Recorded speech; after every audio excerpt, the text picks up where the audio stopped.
출애굽기 20강 입이 둔한 자라는 제목으로 본문 말씀은 출애굽기 6장 10절에서 30절까지 말씀을 교독을 하겠습니다. 출애굽기 6장 10절부터 제가 읽겠습니다.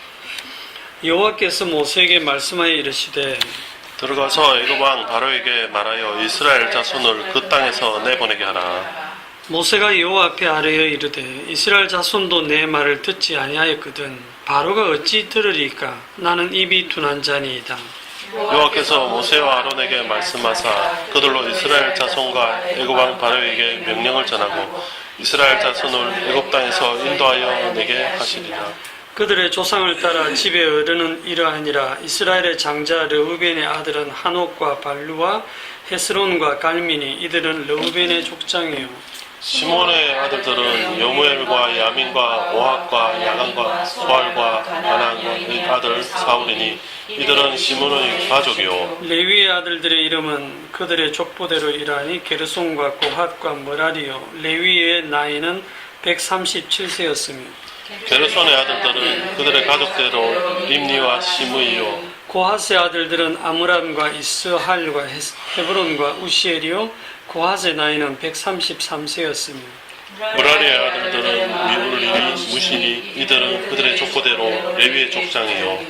아므람은 그들의 아버지의 누이 요게벳을 아내로 맞이하였고 그는 아론과 모세를 낳았으며 아므람의 나이는 137세였으며 이스라엘 아들들은 호라와 네벡과 시그리요. 우시엘의 아들들은 미사엘과 엘사반과 시드리요. 아론은 암미나답의 딸 나손의 누이 엘리세사를 낳았고 그는 아비와 엘라살과 이다말을 낳았으며 고라의 아들들은 아실과 엘가나와 아비아삽이니 이들은 고라 사람의 족장이요. 아론의 아들 엘라살은 우리엘의 딸 중에서 아내를 맞이하였고 그는 비나스를 낳았으니 이들은 레위 사람의 조상을 따라 가족의 어른들이라. 이스라엘 자손을 그들의 군대대로 애굽 땅에서 인도하라 하신 여호와의 명령을 받은 자는 이 아론과 모세요.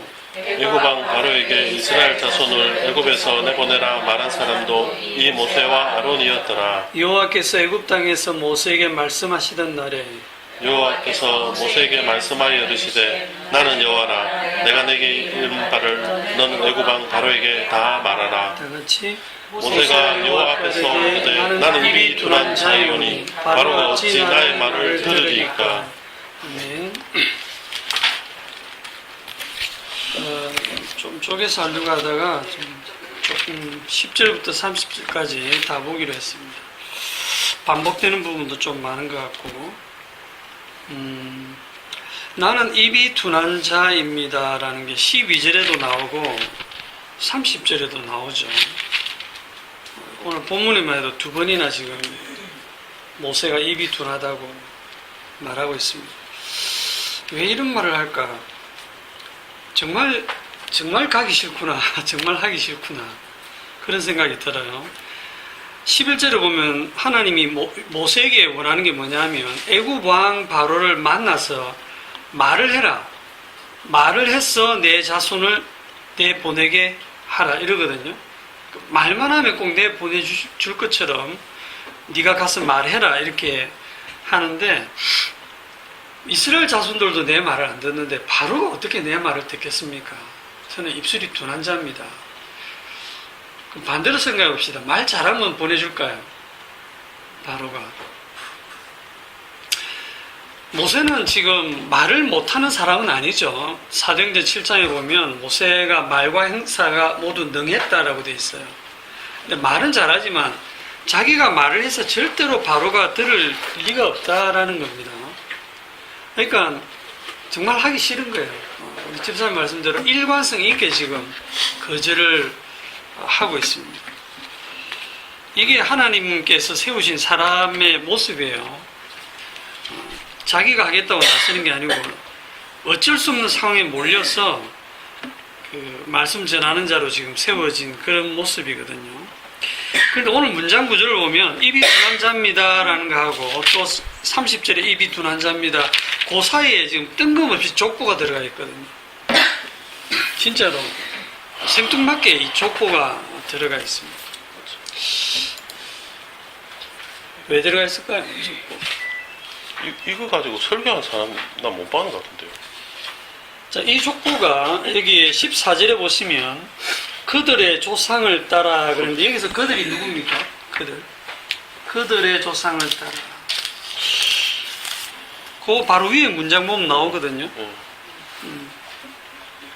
어디에 나오느냐 하면 13절에 보면 여호와께서 모세와 아론에게 말씀하사 그들로 이스라엘 자손과 애굽 왕 바로에게 명령을 전하고 이스라엘 자손을 애굽 땅에서 인도하여 내게 하시니라. 그들의 조상을 따라. 그러니까 이 그들이 누구냐 하면 모세와 아론이죠. 모세와 아론이 한 세트로 지금 움직입니다. 모세가 하도 말 못한다니까 아론을 너 형 아론 말 잘하는 줄 안다. 붙여줄게 가라 이래가지고 모세와 아론을 지금 하나님이 쓰시는데 이들의 조상을 따라 해가지고 지금 요 모세와 아론의 조상을 지금 얘기하거든요. 그러니까 이스라엘 그 야곱의 아들 12아들을 다 얘기하는 게 아니고 모세와 아론의 조상을 얘기를 하는데 그러면 모세와 아론이 그 어느 지파냐면 레위 지파거든요. 그죠? 그러면 모세와 아론의 조상만 얘기할 것 같으면 레위만 얘기하면 돼요. 야곱의 아들 중에 셋째인 레위로부터 쭉 설명을 하면 되는데 또 르우벤하고 시몬 얘기는 하거든요. 제일 위에서부터 르우벤 아들들은 이렇고 시몬 아들들은 이렇고 레위 아들들은 이렇고 쭉 설명하고 레위의 그 족보를 좀 더 자세하게 설명을 해요. 아론까지 쭉 설명한 게 25절까지입니다. 그리고 26절에 이스라엘 자손을 그들의 군대대로 애굽 땅에서 인도하라 하신 여호와의 명령을 받은 자는 이 아론과 모세요.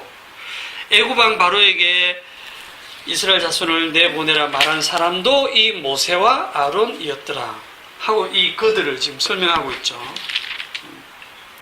이 족보를 지금 왜 집어넣었을까? 넣었다면 모세와 아론의 또 조상만 넣으면 되는데 르우벤과 시몬은 또 왜 들어갔을까? 조상 얘기를, 족보 얘기를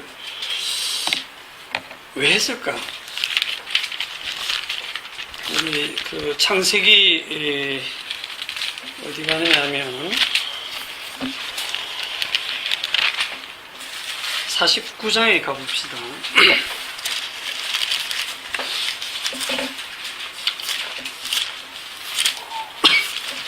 창세기 49장 1절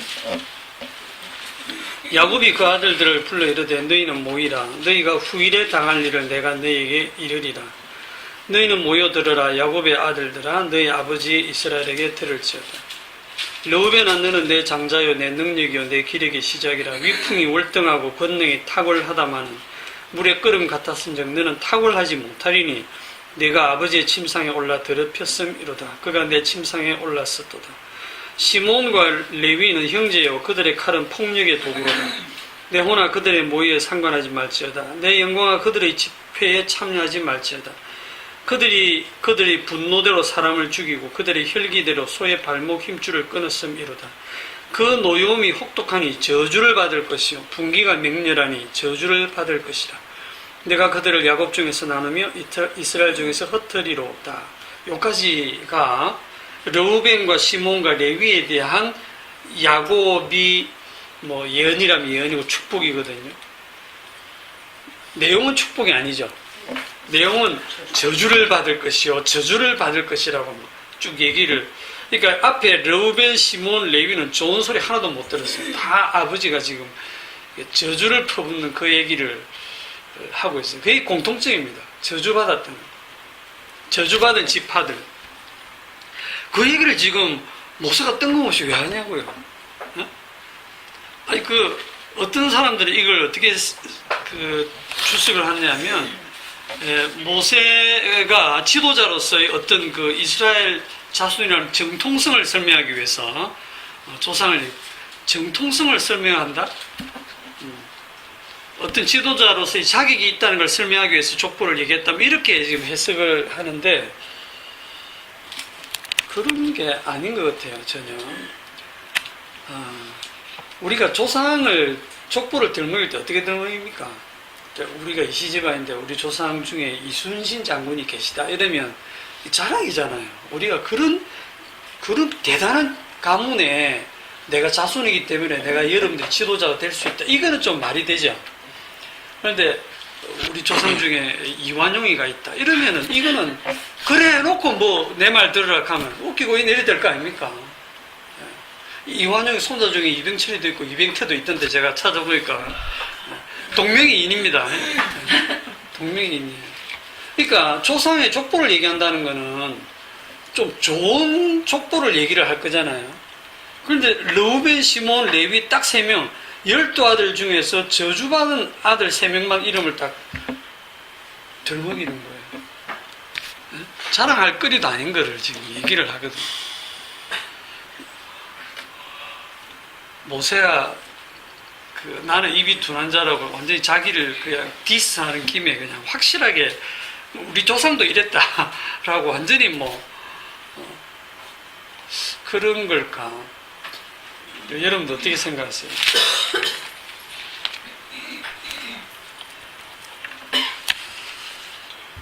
조상을 여기다가 집어넣은 거는 안물안금이에요.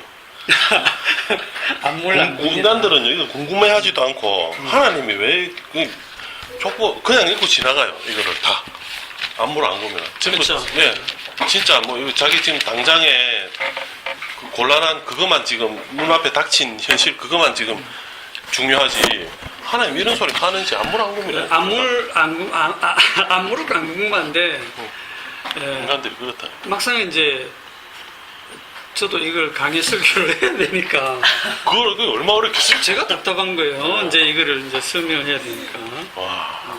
그런데 황당하다. 창세기 49장에 뒤에 가보면 28절에 뭐라고 하느냐면 이들은 이스라엘의 12지파라 이와 같이 그들의 아버지가 그들에게 말하고 그들에게 축복하였으니 곧 그들 각 사람의 분량대로 축복하였더라. 축복이라 하거든요. 아니, 분명히 앞에 내용은 저주를 해놔놓고 이게 축복이다. 저주를 막 퍼부어놓고 이게 축복이다. 어떤 아들은 저주하고 어떤 아들은 축복했다. 이런 말 안 하고 12아들 전부 다 그 분량대로 축복했다. 이렇게 되어 있어요. 이게 뭐냐면 그 성경은 전부 다 예수 그리스도를 증거합니다. 모든 부분이 심지어 이 족보까지도 이 조상들이 얼마나 잘났나 못났나 그걸 지금 설명하는 게 아니고 이걸 통해서 예수 그리스도의 어떤 모습을 증거를 하는 거예요. 그게 뭐냐면 저주 속에 축복을 숨긴 것입니다. 저주받은 지금 아들이잖아요. 저주받은 아들에게서 지금 구원자가 나오고 있거든요. 그래서 예수 그리스도의 어떤 부분을 보여주느냐 하면 하나님 아버지가 자기 아들 예수 그리스도를 저주를 했어요. 십자가에서. 그러니까 아들을 저주해서 십자가에 죽여버린 하나님. 이거는 인간들이 상상할 수 없는 일이거든요. 그러니까 인간들이 상상할 수 있는 방법으로 구원하시는 게 아니에요. 저주 속에 그러니까 저주하는 그 모습이 뭐냐면 이게 십자가거든요. 그 레위기스나 갈라디아서에 보면 갈라디아 3장 13절에 보면 그리스도께서 우리를 위하여 저주를 받은 바 되사 율법의 저주에서 우리를 속량하셨으니 기록된 바 나무에 달린 자마다 저주 아래 있는 자라 하였습니다. 나무에 달린 자마다 저주 아래 있다. 나무에 달린 자 저주 아래 저주받아 죽는 죽음이거든요. 십자가가. 예수님은 돌 맞아 죽도록 되어 있지 않았어요. 십자가에 죽도록 되어 있어요. 왜냐하면 유대인들이 다 알거든요. 나무에 달려 죽어야 저건 저주받은 자라는 게 되기 때문에 말씀에 근거해가지고 저 예수라는 자는 확실하게 저주받은 자임을 표내기 위해서 십자가에 매달아 죽였어요. 네가 하나님의 아들이면 내려와라. 그럼 우리가 믿겠다. 그런데 예수님은 맥없이 그냥 십자가에 죽어버리시거든요. 그걸 보고 바리새인이나 유대인들은 당당한 거예요. 저주받은 자 맞네. 하나님께 저주받은 거 맞네. 너 하나님의 아들 아니네. 그렇게 예수님은 거기서 또 얘기하셨잖아요. 나의 하나님, 나의 하나님, 어찌하여 나를 버리셨나요? 아들을 버리신 하나님, 저주 가운데 버려버리신 하나님, 죽어버리신 하나님. 그렇기 때문에 이 십자가가 축복이라고 생각하는 사람 아무도 없어요. 그렇게 3년 동안 따라다니는 제자들도 십자가 앞에 왔을 때는 다 고개를 돌리고 도망가 버렸어요. 저주하고 부인하고. 그런데 이 십자가 속에 복이 있고 그 십자가만이 유일한 하나님의 영광인데 그걸 알아보는 사람이 없는 거예요. 복인데 저주로 딱 이렇게 덮어두신 거예요. 그 모습을 지금 여기서 저는 얘기를 좀 하고 있다 이런 생각이 듭니다. 저주받은 아들 가운데서 구원자가 나온다라고. 그 부분만 제가 그렇게 설명을 합니다. 그 다음에 입이 둔한 자입니다. 모세가 어떤 생각을 하냐면 이걸 다르게 표현하면 내가 말을 정말 잘해서 설득을 잘 시키면 바로를 마음을 움직일 수 있겠지만 나는 그렇게 바로를 설득시킬 만큼 말을 잘하지 못합니다라는 의미잖아요. 이게 오늘날 말씀 전하는 사람도 마찬가지예요. 저도 이 자리에서 말씀을 전하지만 정말 말을 잘하고 지혜롭게 논리적으로 잘 이렇게 설명을 하면 여러분들이 더 믿음이 좋아질 거라는 생각을 하거든요.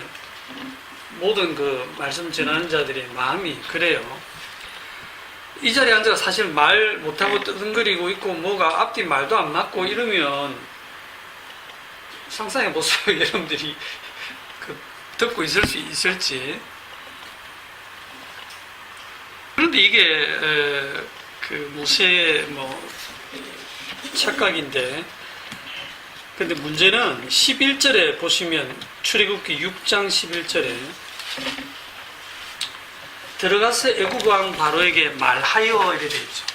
말해라 하나님께서 바로에게 말하여 내 백성 이스라엘을 그 땅에서 내보내게 하라.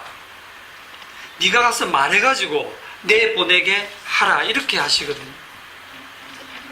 모세가 진짜 하고 싶은 말이 뭐냐면 하나님 직접 하세요. 왜?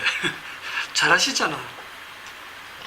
아니 하나님이 직접 바로에게 강하게 나타나서 크게 얘기하시고 이스라엘 자손들 전체 앞에 한번 생중계로 나타나셔서 말씀하시면 다 들을 거 아니에요. 그러면 쉽게 끝날 거를 왜 중간에 모세라고 하는 그런 사람을 세워가지고 중간에 그 사람을 한 명 일꾼으로 세워서 네가 가서 말해라라고 하느냐 이 말이죠.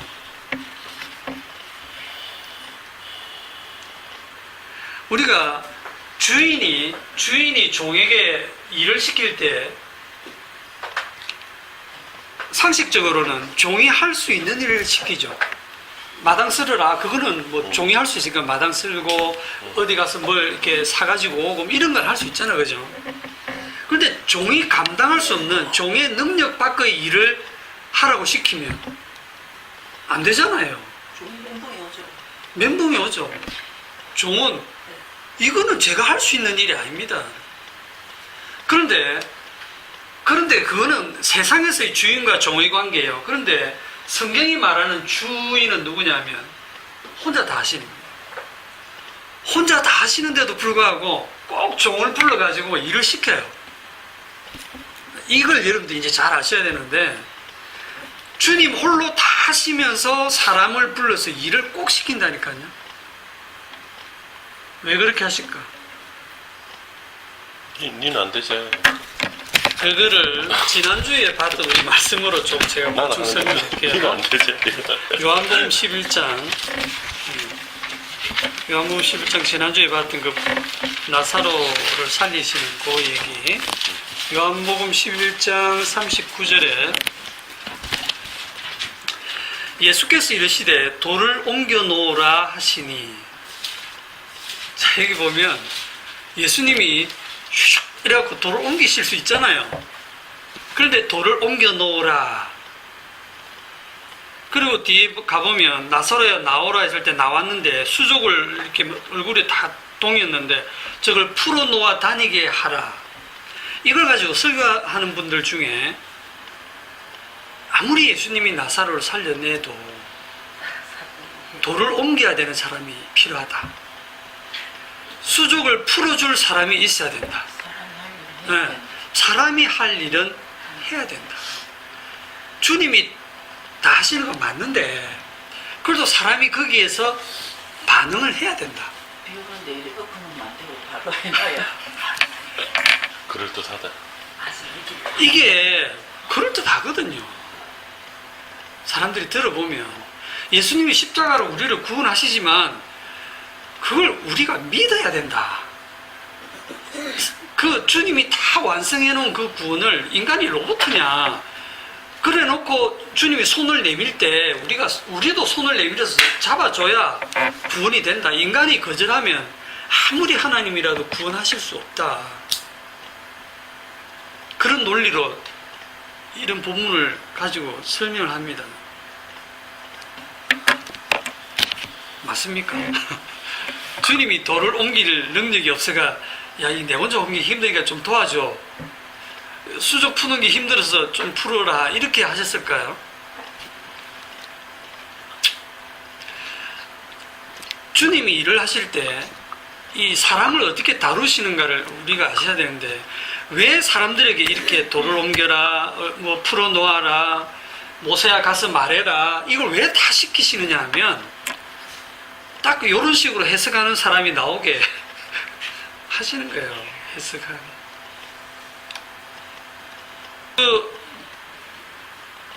땅 끝까지 가서 내 이름을 전해라. 세례를 주고 말씀을 전하고 복음을 전하고. 자, 복음을 전하라는 이 전도의 사명을 왜 주셨어요? 주님께서 십자가 지시는 순간 모든 민족에게 순식간에 믿도록 해가지고 믿을 사람 믿도록 해가지고 바로 건져내시면 되지. 왜 번거롭게 전도자를 보내서 말씀을 전하게 하시느냐 말이죠.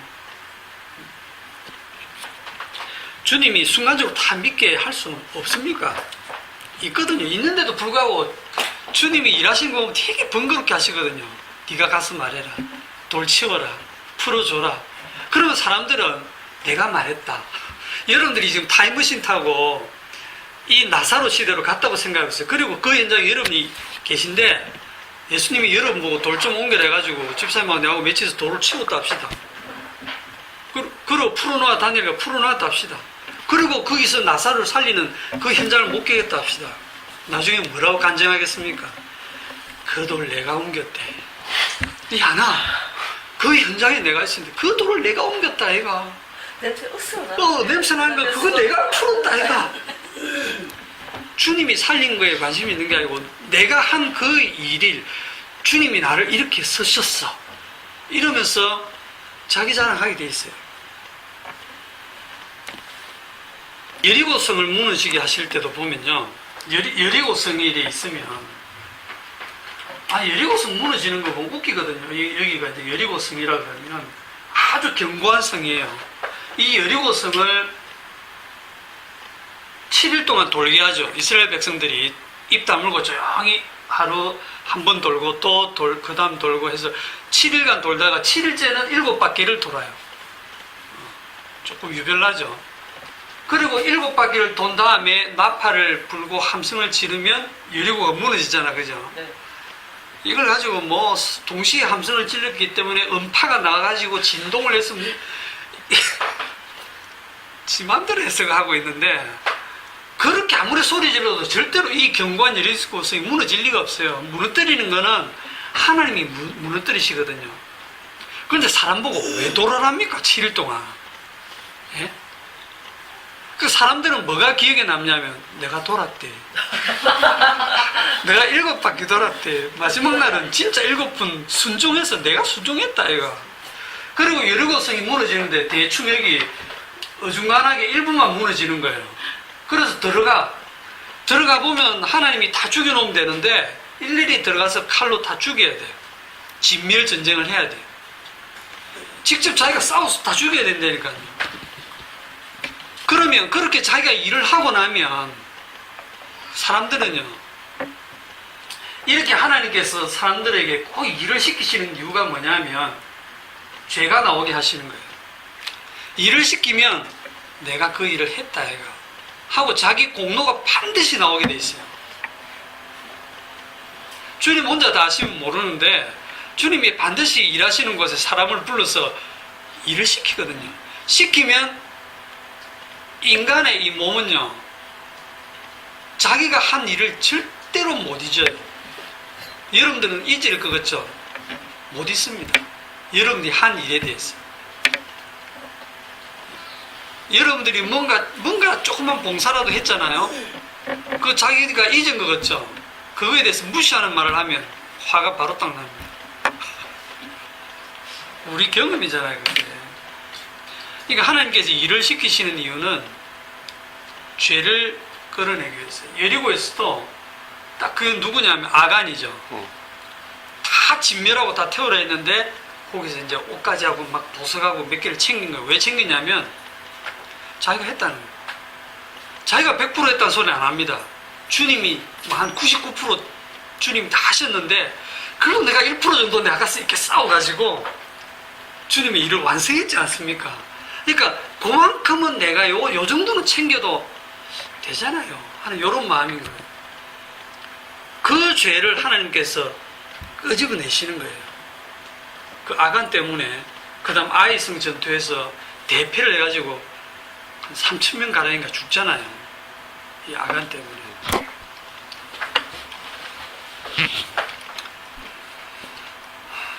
이게 사람들은 이 몸을 입고 있는 이상 자기가 하는 이 일에 대해서 절대로 잊지를 못해요.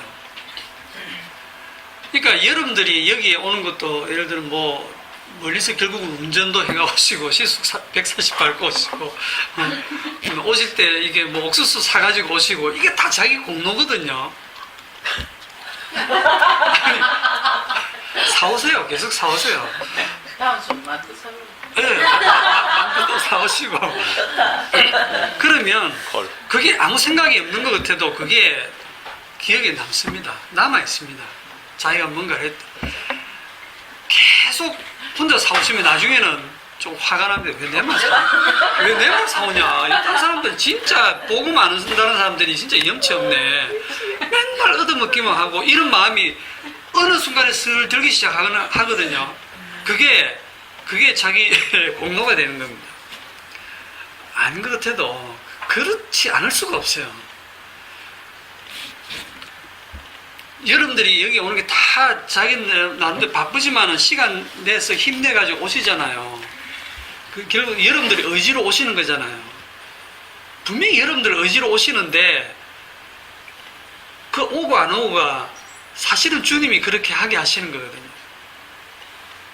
그런데 그게 믿으십니까? 예, 내가 뭐 결심해서 오는 거고 내가 바쁜 일이 있어서 안 온 거고 다 내가 선택하고 내가 결정한 일이지 뭐 주님이 뭘 다 자기가 한다라고 하는 이렇게 주님 홀로 일하시는 그 일에 대해서 공로를 가로채 가는 것이 우리들의 그 사고방식, 그게 사실 지옥 가야 될 이유입니다. 내가 똑똑해서 믿은 거 아니거든요. 믿게 하시는 것도 주님, 못 믿게 하는 것도 주님이에요. 믿고 못 믿고를 주님이 하신다니까요. 그럼 여러분들이 믿고 믿어지고 말씀이 사모되어지고 이 자리에 오게 된 거는 주님이 하신 일이죠. 나의 나 된 것은 다 주님의 은혜다라고. 성령 받으신 분들은 그렇게 믿어집니다. 그렇게 표현되어지고.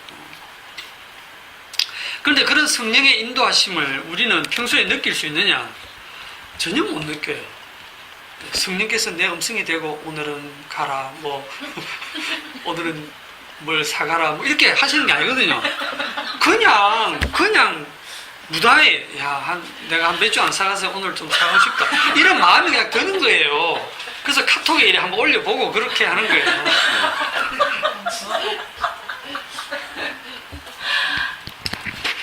그냥 우리가 어떤 일을 할 때 제가 지금 이 자리에서 말씀 전하는 것도요. 내가 어떤 사명을 받았으면 이제 내가 말씀을 전해 이렇게 해서 하는 게 아니에요. 지나고 보니까 이러고 있는 거예요. 어느 순간에 밀려가지고 환경이 그냥 그렇게 만들어져 가지고, 물론 이제 그 과정에서 나의 욕심도 들어가고 나의 결심 선택이 다 있는데도 불구하고 지나고 보면 하나님이 그런 걸 다 사용하신 거예요. 다 사용해서 이렇게 하신 거예요. 그래서 내가 미리 알고 가는 건 없어요. 미리 그냥 지가 결심하고 스스로 지가 사명받아서 선교 나가고, 그거는 다 자기가 하는 거고.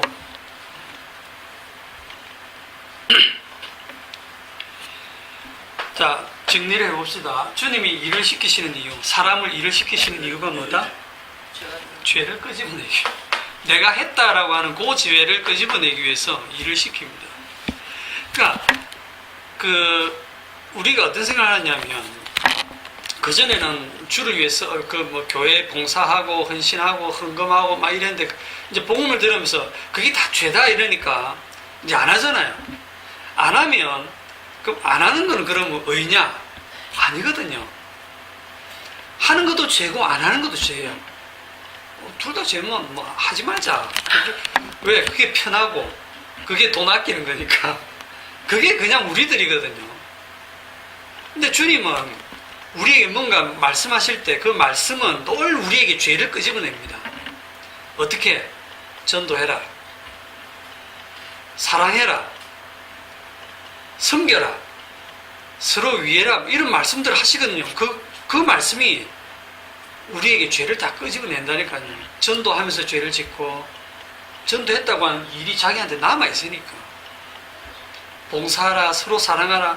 지 사랑하려고 노력해서 사랑하고 나면요, 내가 주님 명령 따라서 이렇게 사랑했다라는 게 반드시 남아있습니다. 비록 성령께서 감동 주셔서 하셨을지라도 시간 지나고 나면 성령께서 하신 일이 자기 거로 남아있다니까요, 인간은. 그래서 고린도서에 나오는 그 은사 받은 사람들도 분명히 성령의 은사로 일을 했는데도 그게 나중에 전부 지 자랑으로 다 남아있는 거예요. 내가 방언했다, 내가 병 고쳤다, 내가 예언했다, 전부 자기 걸로. 인간들은 성령의 은사도 자기 속에 들어오면 벌써 그게 자기 죄로 나오는 거예요. 그러니까 성령께서 늘 그 죄를 지적하시죠. 그러니까 우리에게 나오는 건 죄밖에 없는 거예요. 제가 이렇게 말씀 전하고도 이게 죄 짓는 거거든요. 지나고 나면 오늘은 잘했네, 못했네, 지 혼자, 네, 지 혼자 다 하고 있어요. 자, 기왕 한 김에 요한복음 11장에 나오는 그 부활의 의미를 조금 보겠습니다. 45절에 마리아에게 와서 예수께서 하신 일을, 하신 일이 뭔데요? 죽은 나사로를 살려내신 거죠. 그 일을 자, 눈으로 봤어요. 많은 유대인이 그를 믿었으나, 많은 유대인들이 이 사건을 보고 믿었습니다. 이 보고 믿은 게 진짜 믿음이다, 가짜 믿음이다? 가짜 믿음이라 설명했죠, 전에. 안 보고 믿든 보고 믿든 전부 인간들에게서 나오는 믿음은 가짜 믿음이라 그랬어요. 우리가 말씀을 듣기만 하고 이렇게 공부해서 야, 믿을만 하네 하고 믿은 것도 가짜 믿음이고, 그랬는데 실제로 뭔가 대단한 어떤 기적을 체험을 해가지고 뭐 이렇게 확실히 죽은 자를 살리는 예수님을 보고 믿는 것도 가짜 믿음이다 그랬어요.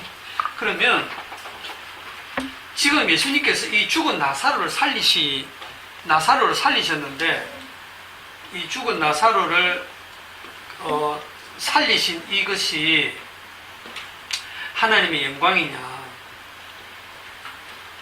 네가 믿으면 하나님의 영광을 보리라 하지 않더냐 그랬잖아요.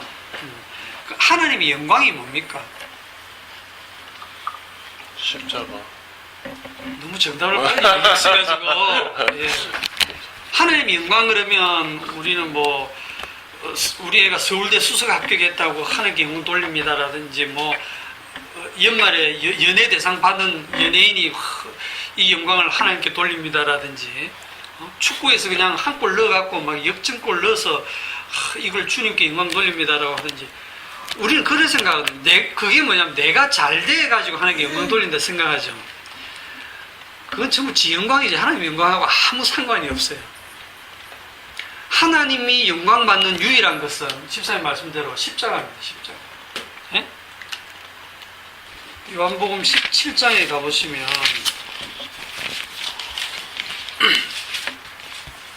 17장 1절에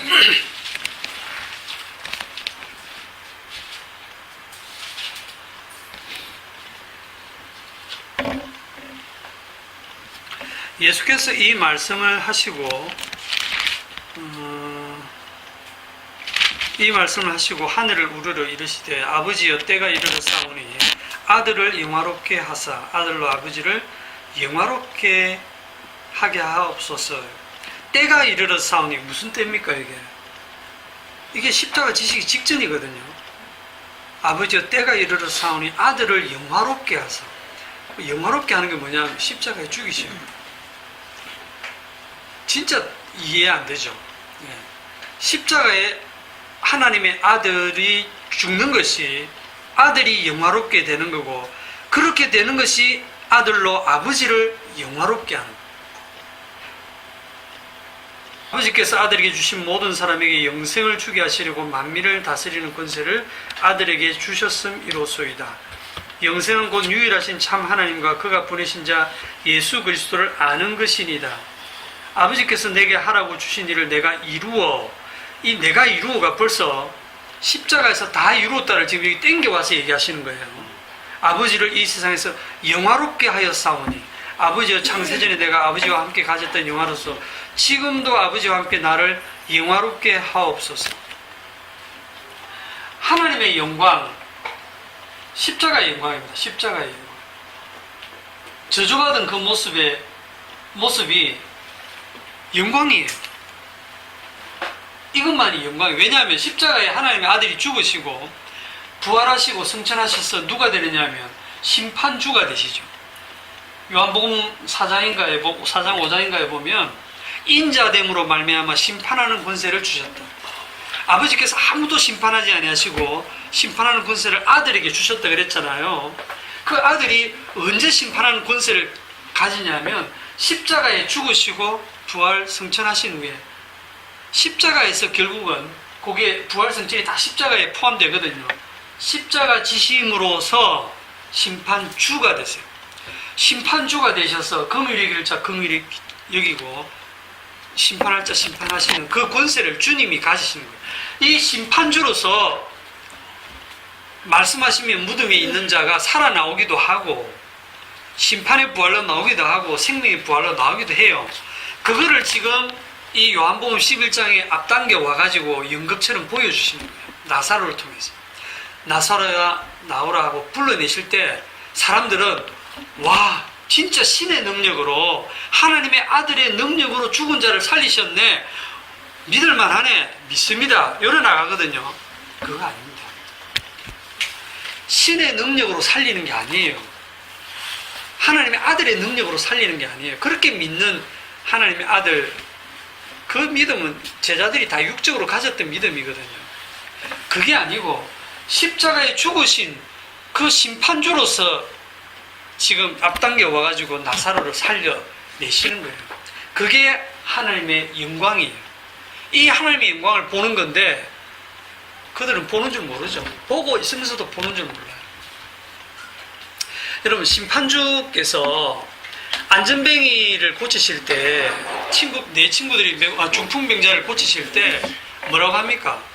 네 죄사함을 받았느니라 하니까 유대인들이 참남하다, 이거 신성모독이다, 어찌 사람이 되어서 죄를 사한다고 하느냐, 죄를 사시는 분은 하나님 한 분밖에 없는데 하고 속으로 생각했는데 예수님이 딱 아시죠?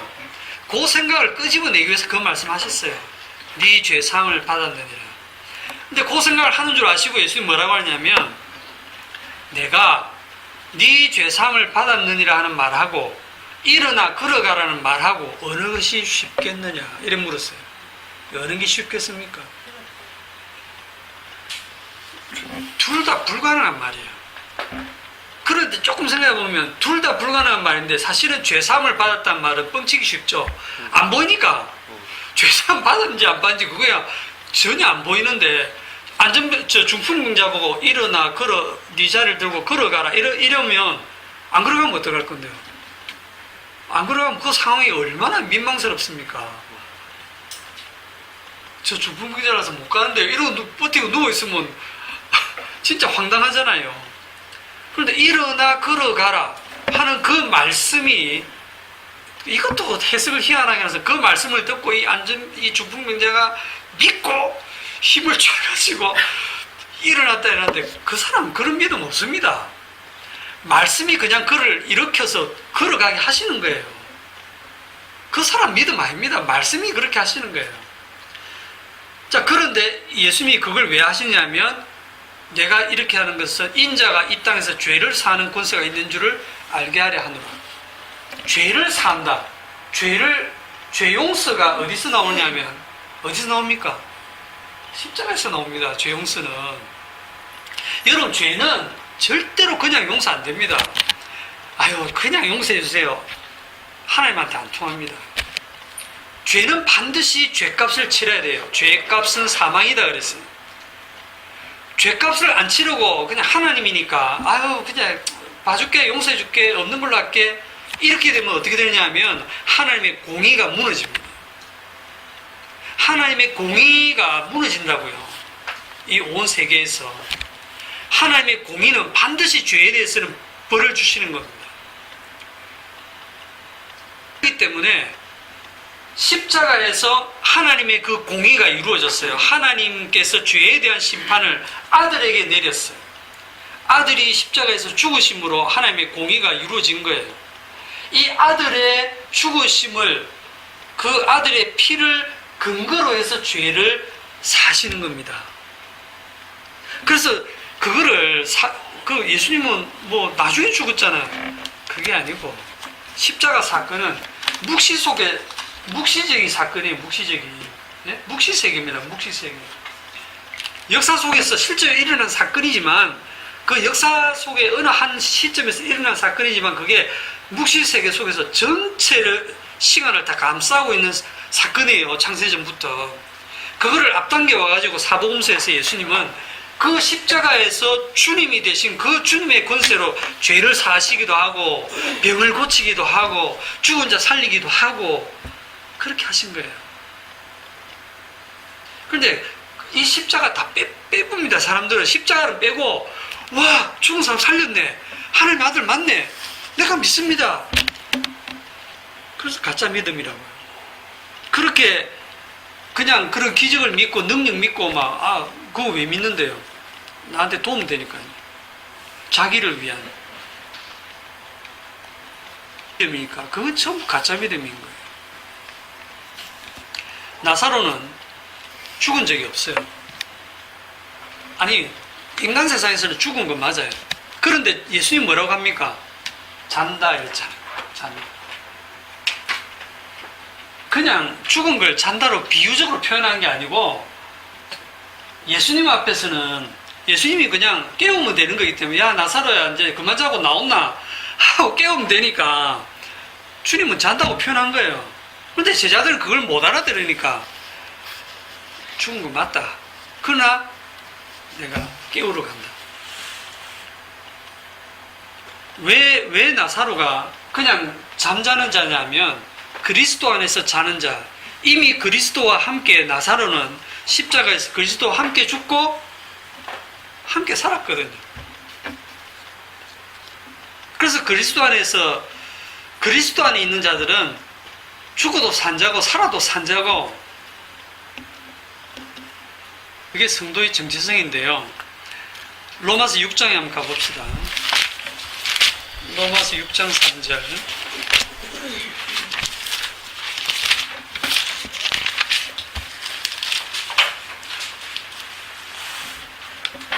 또 생각나는 게, 잔다는 표현이 어디에 또 있냐면, 스데반이 돌에 맞았을 때 어떻게 합니까? 산이라. 7장 마지막 부분에 가면 이 죄를 저들에게 돌리지 마옵소서 하고 자니라 그래 돼 있죠. 예. 참 시끄럽게 자죠.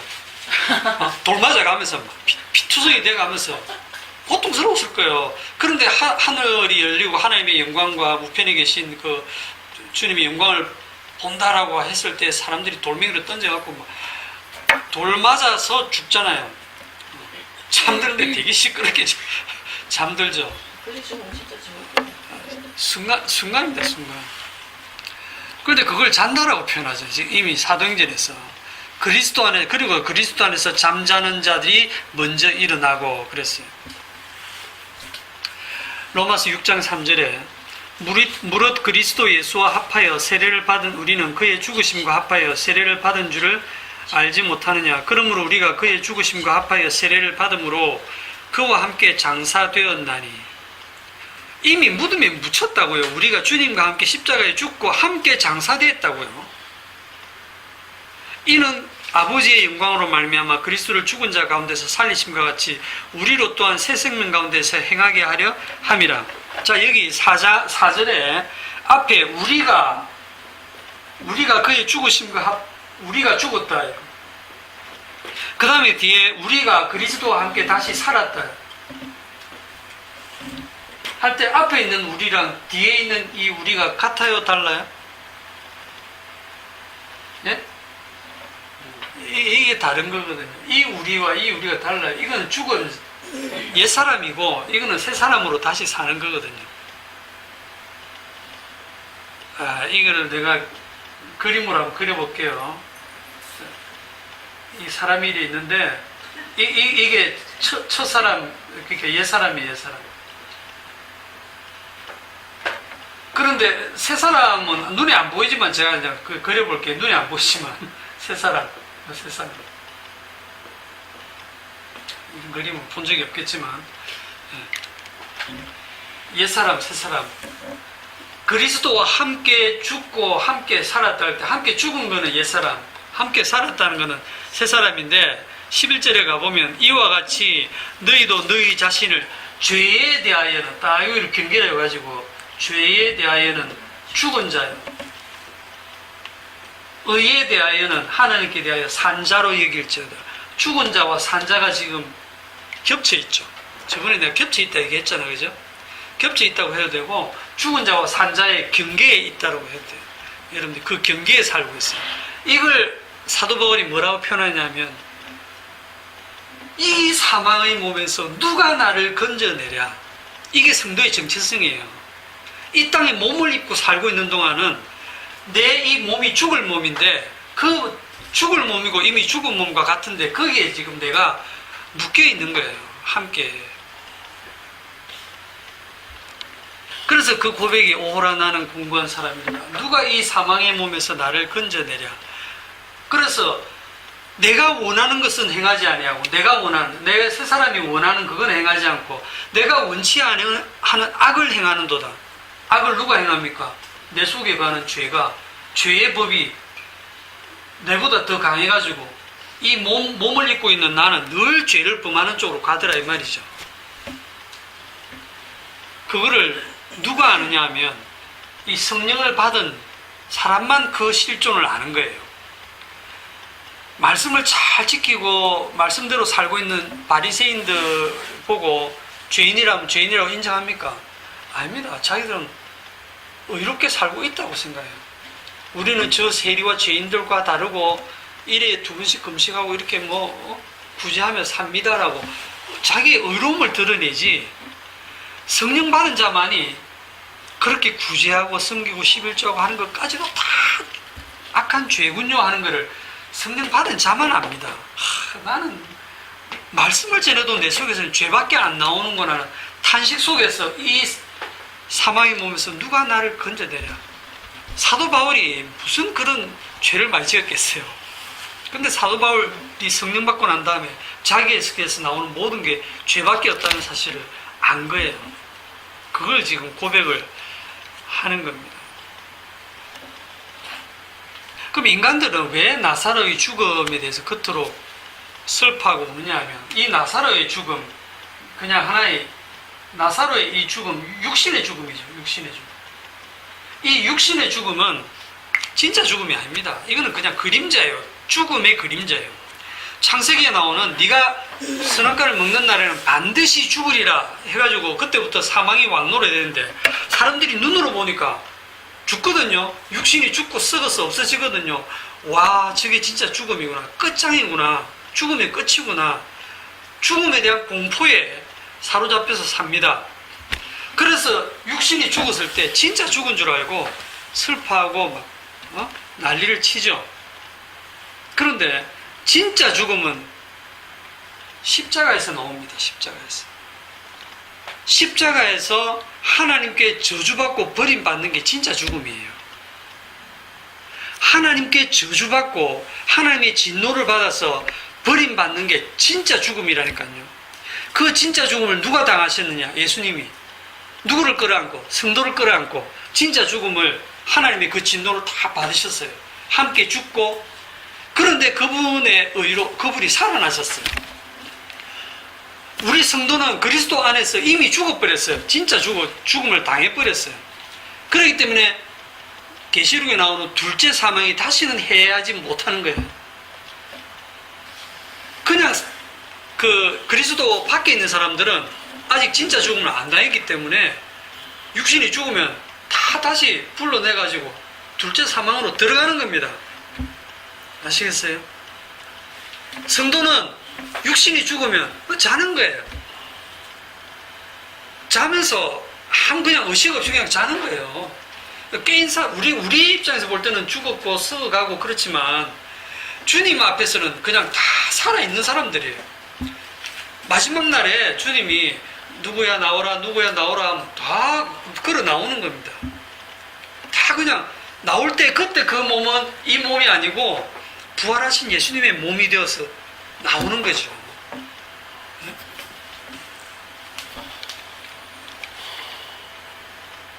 이게 얼마나 대단한 일입니까? 그러니까 사람들은 요한복음 11장을 해석을 할 때도 딱 겉으로 드러난 그것만 가지고 죽은 자를 살렸네, 대단한 능력이네, 믿을만하네, 믿자. 그래서 기적을 보고 그냥 믿잖아요. 그게 전부 엉터리예요.